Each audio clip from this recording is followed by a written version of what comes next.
Estamos chegando ao final do segundo módulo, mas nosso passeio pelos diversos espaços construídos pela democracia participativa ainda continuará no terceiro e último módulo do curso. Afinal, o objetivo aqui tem sido realmente vivenciar a democracia participativa. Não perca de vista quais espaços de participação cidadã já foram estudados, além do instrumento do voto.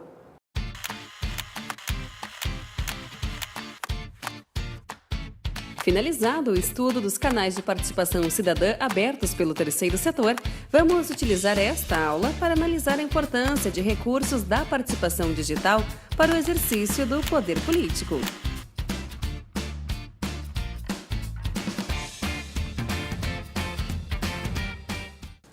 O uso da internet nos trouxe efetivamente novas formas de fazer política. Essas novas formas utilizam as chamadas redes sociais. E as redes sociais, elas têm um poder muito grande de capilaridade e, ao mesmo tempo, de engajamento, na medida em que permite que uma pessoa sozinha, da sua casa, consiga participar ativamente de um movimento coletivo.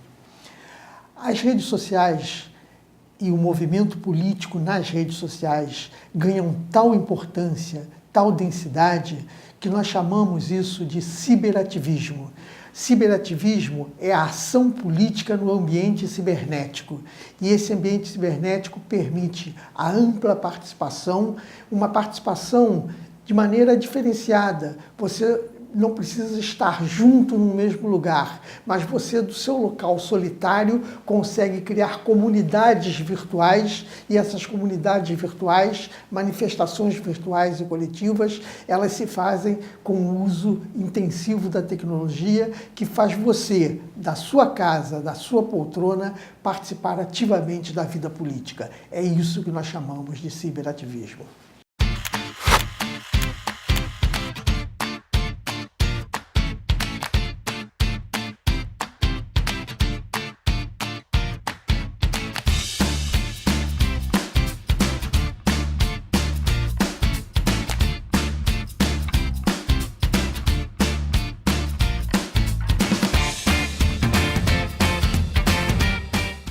A gente sabe que as organizações políticas tradicionais estão perdendo espaço e poder. Por que estão perdendo espaço e poder? Porque existe uma nova forma de se fazer política.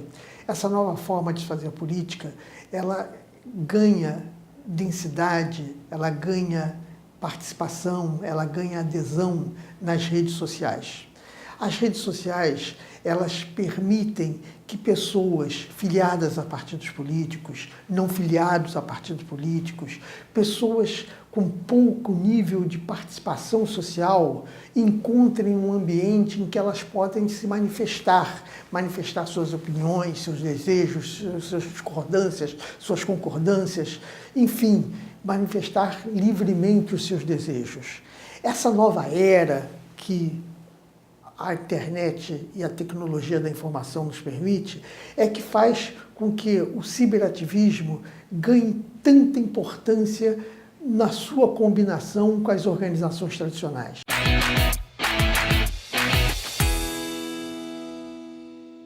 Confira alguns exemplos de movimentos que ganharam popularidade na contemporaneidade devido ao uso do cyberespaço. No seu livro há uma explicação para cada um deles. Parada do Orgulho LGBTs, Marcha da Liberdade, Marcha contra a Intolerância Religiosa, Marcha para Jesus, Marcha do Grito dos Excluídos, Marcha Mundial das Mulheres. Em comum em todas essas marchas, as redes sociais serviram para a sensibilização das pessoas, para a organização de manifestações e para a difusão de pontos de vista. As causas ganharam visibilidade, popularidade e agilidade no cyberespaço. Então é melhor investir no ativismo online? Os movimentos sociais usam muito o ambiente virtual como campo de luta. Eu li um estudo interessante sobre o ativismo online, ressaltando que a internet não vai substituir a mídia convencional, principalmente porque a internet dá voz a todos, então fica difícil separar as fontes confiáveis das que não são. Além disso, uma coisa é fato: a internet é útil para quem está acostumado a ela. Para quem não está, fica difícil mobilizar os que preferem um mundo real, claro. Outra conclusão que achei interessante foi que a internet não dá conta de diminuir a separação entre os fracos e os fortes. O estudo diz ainda que se sabe muito pouco sobre como ocorre o empoderamento pela internet.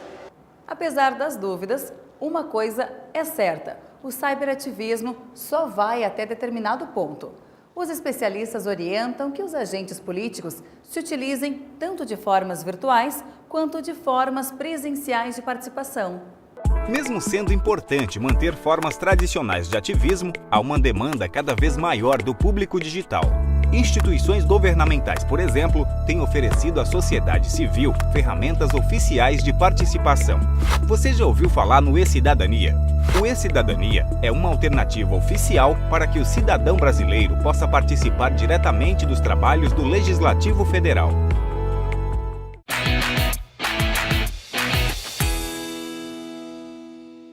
Entenda como funciona o portal e-Cidadania, realizando a atividade de construção proposta no seu livro. Hoje, no tempo presente, muitas ferramentas estão sendo desenvolvidas para aproximar a população do poder público, a população das instituições. Essas ferramentas, elas são importantes, pois elas permitem uma participação direta do cidadão, do ser humano, na vida cotidiana da sua comunidade, através de uma interferência ativa, criativa e positiva no poder público. A isso nós estamos chamando de web cidadania, uma cidadania que é exercida via rede de informática, via internet. E esses mecanismos que estão sendo criados, eles estão sendo muito ágeis em vários países, inclusive no Brasil temos um grande desenvolvimento nesse campo, que é permitir que o cidadão diretamente participe da vida cotidiana da cidadania brasileira. Isso não é exclusivo do Brasil, é uma característica do século XXI que está acontecendo em vários países ao mesmo tempo.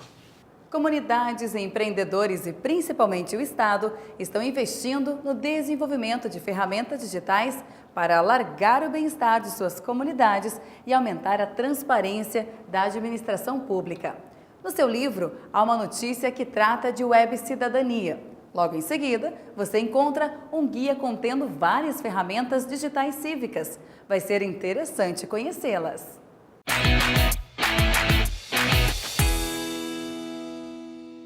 Confira a notícia e o guia de tecnologias cívicas, consultando o seu livro. Você já ouviu a expressão ativistas de sofá? Parece até uma crítica, né? É que com a internet ficou mais fácil fazer política de dentro de casa. Para muita gente isso não funciona. Seria uma maneira muito descompromissada de exercer o poder político. Mas é preciso dizer que o ativismo de sofá consegue, sim, influenciar lutas e resultar numa espécie de engajamento por bandeiras. Muitas vezes, as pessoas conquistam vitórias porque se associam a outros ativistas virtuais e até a ações presenciais. É o caso das manifestações de junho de 2013, por exemplo. A participação digital está toda.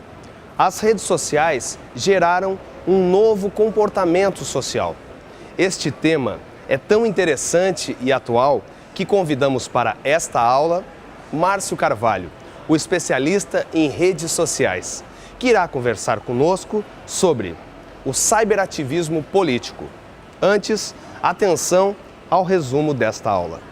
4 motivos para acreditar na participação digital. As ferramentas digitais facilitam a expressão, sensibilizam as pessoas, organizam, dão visibilidade e agilidade às causas defendidas. Elas aumentam a transparência e favorecem o exercício do poder político. O ativismo de sofá consegue influenciar lutas e favorece o engajamento em bandeiras. As tecnologias cívicas têm se popularizado, colaborando com o aprimoramento dos serviços públicos. Redes sociais são agrupamentos de pessoas com interesses comuns ou identidades comuns. A gente não pode achar que o termo rede social veio com a internet. Ele faz parte da humanidade desde sempre. A partir do momento em que o homem se agrupou e teve interesses comuns, seja de sobrevivência ou de socialização, isso forma uma rede social. Nós temos na sociedade brasileira e na sociedade planetária vários tipos de redes e a internet ajuda a potencializar. É importante que você entenda isso. A internet é um meio para potencializar a rede social. Mas por que as pessoas se interessam tanto pelas redes sociais, principalmente pela internet? Porque nas redes sociais há um relacionamento horizontal. O que é um relacionamento horizontal? É sem hierarquia, sem chefe líder, onde o mais graduado está junto daquele menos graduado, o deputado está junto do trabalhador, todos são iguais. Então é importante que a internet seja vista como um meio e a gente não pode fazer a separação entre o virtual e o não virtual, porque pode-se ter redes sociais no não virtual e, é óbvio, a internet potencializa as redes sociais no virtual. Vocês podem acompanhar as redes que falam sobre os direitos dos animais, direitos das mulheres, direitos dos jovens. Tudo isso são redes sociais de interesses comuns. E aqueles que gostam do tema ou que se interessam pelo tema se unem através dos seus interesses ou das suas identidades.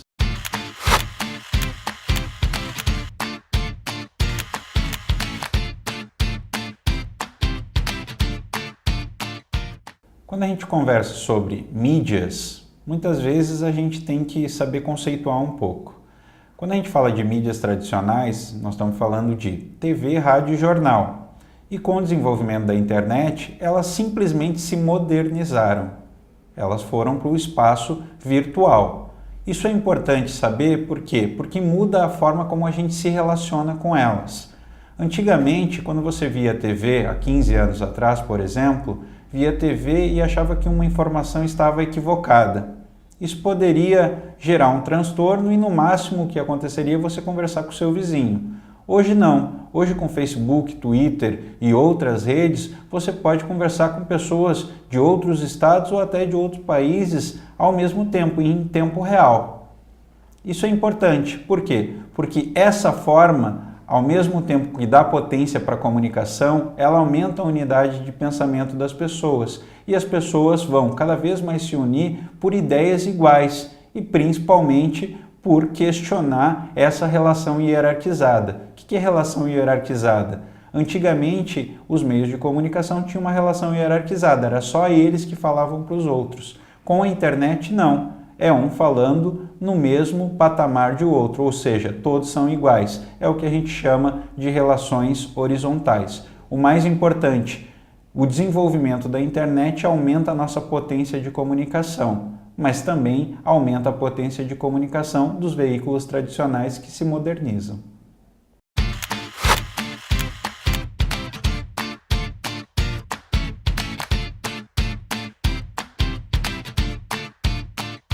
Uma das questões que é importante é saber conceituar cyberativismo.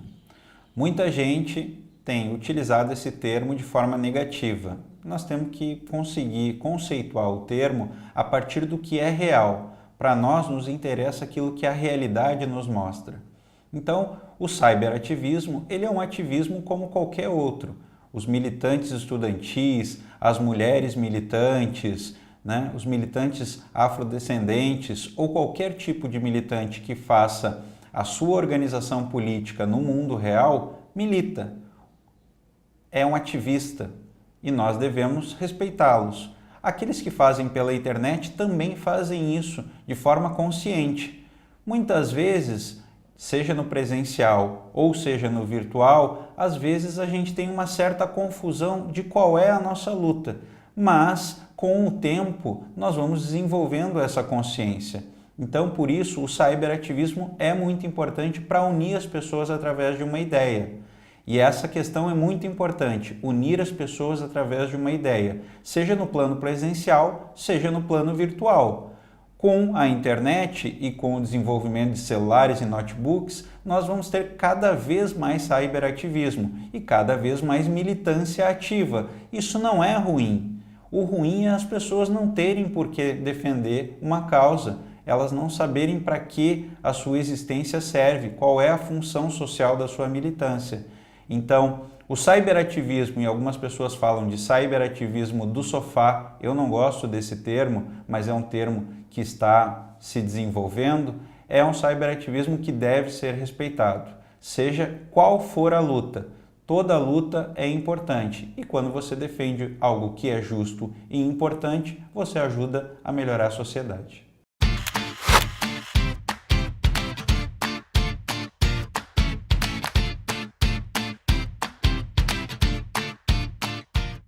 O projeto Conexões da Fundação Ulisses Guimarães nos mostrou que as pessoas têm uma sensibilidade muito grande para a conversa virtual, mas que a gente no Brasil e principalmente na política tem que avançar muito nas redes para, primeiro, perceber o que a sociedade quer, pesquisar, colocar isso em números, transformar isso em técnica para a gente conseguir desenvolver cada vez mais as redes e que esse desenvolvimento das redes apoie o desenvolvimento do Brasil.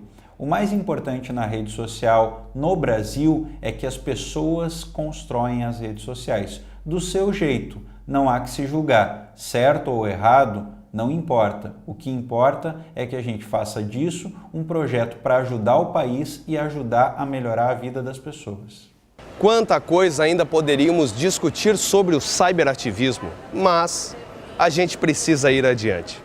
A próxima aula, a última do módulo, trará um resumo sobre tudo o que vimos. Então, aproveite a oportunidade de colocar as ideias em ordem.